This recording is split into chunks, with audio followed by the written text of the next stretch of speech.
দেখলাম ফ্রিজে বাড়িতে অনেকটা পরিমাণ চিকেন আছে, প্রায় 500 মতো। তাই বিভিন্ন রকম বিভিন্ন কিছু মাথায় এলো, এই বানাই সেই বানাই, কিন্তু শেষ পর্যন্ত ভাবলাম না, আজকে একটা বাটা মশলা দিয়ে আলু দিয়ে চিকেনের একটা ঝোল বানাই।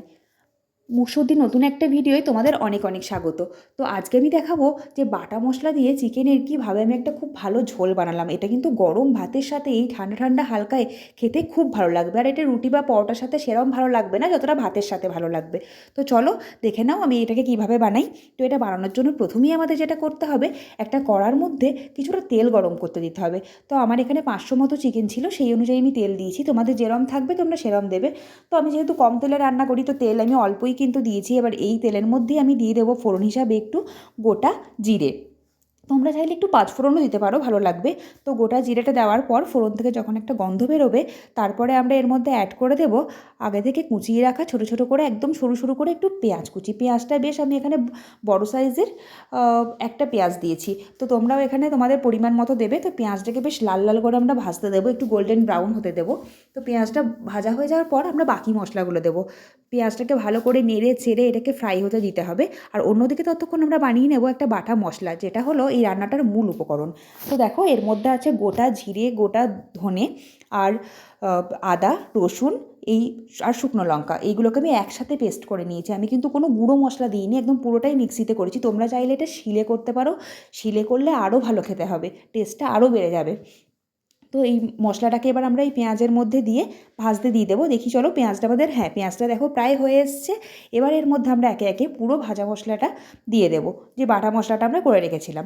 তো এটা আমরা পুরোটা দিয়ে দেবো এর মধ্যে।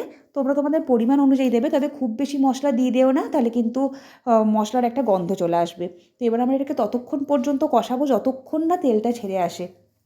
তো কষাতে কষাতে দেখবে খুব সুন্দর একটা গন্ধ আসছে, কাঁচা গন্ধটাও চলে গেছে, আর সুন্দর একটা তেল ছাড়া ভাব এসছে, মানে মশলা থেকে তেলটা ছেড়ে চলে আসবে। দেখো কত ভালো করে হয়েছে এটা। এবার বাটি ধোয়া জলটা তোমরা আস্তে আস্তে দিয়ে আরও ভালো করে কষিয়ে নেবে। বাটি ধোয়া জলটা দিলে কিন্তু রান্নাটার টেস্ট আরও বেড়ে যাবে। তো এই অবস্থায় কষানোর পর আমার কাছে একটু টমেটো ছিল, টমেটোটা কুচিয়ে, তোমাদের কাছে না থাকলে নাও দেওয়া যেতে পারে। তো টমেটোটা আমি দিয়ে দিয়েছি। তবে শীতকালের হালকা ঠান্ডার চিকেন, তো এটা টমেটো দিলে বেশ সুন্দর লাগবে। দেখো এই টমেটোটা দিয়ে আমি এটাকে ভালো করে ভাজতে থাকবো। তো টমেটোর মধ্যে যখন কাঁচা গন্ধটা চলে যাবে, তারপরে আমরা এর মধ্যে একটু চিনি দিয়ে দেবো টেস্টের জন্য। যেহেতু টকটা দিলাম, একটু মিষ্টি দিয়ে যদি ব্যালেন্স না করি ভালো হবে না। তোমরা আগে এটা তেলের মধ্যেও চিনিটা একটু দিতে পারো, তাহলে রঙটা খুব ভালো আসবে। আমার তখন মাথায় ছিল না, তাই আমি আর দিইনি। তো ভালো করে এটাকে আমি কষাবো, আবার ভালো করে কষানো হবে, সমস্ত কাঁচা গন্ধ চলে যাবে, তখন জানবে যে কষানোটা সুন্দরভাবে হয়ে গেছে।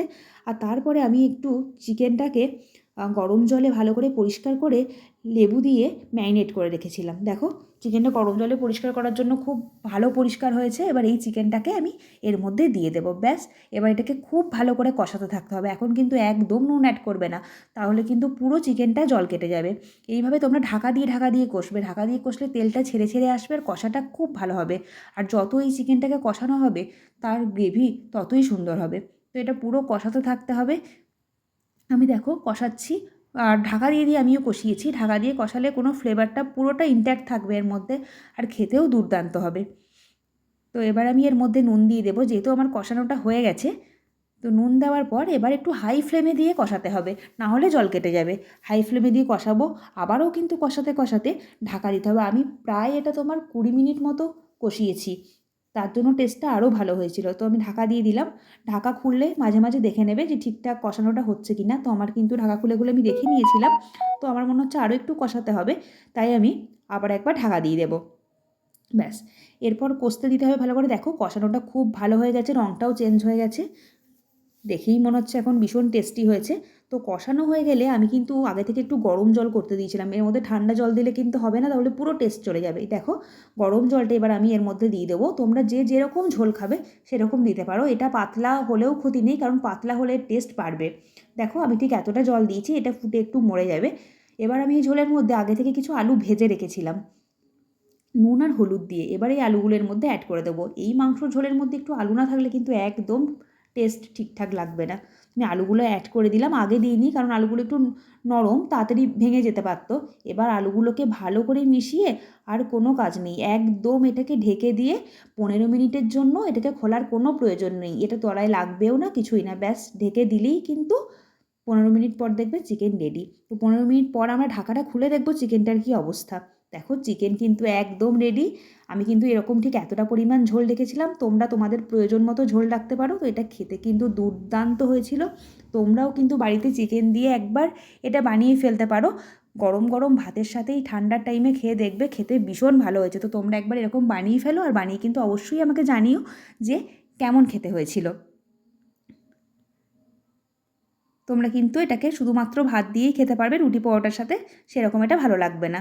তো বানাও আর আমায় জানাও কেমন হয়েছিল। Thank you for watching.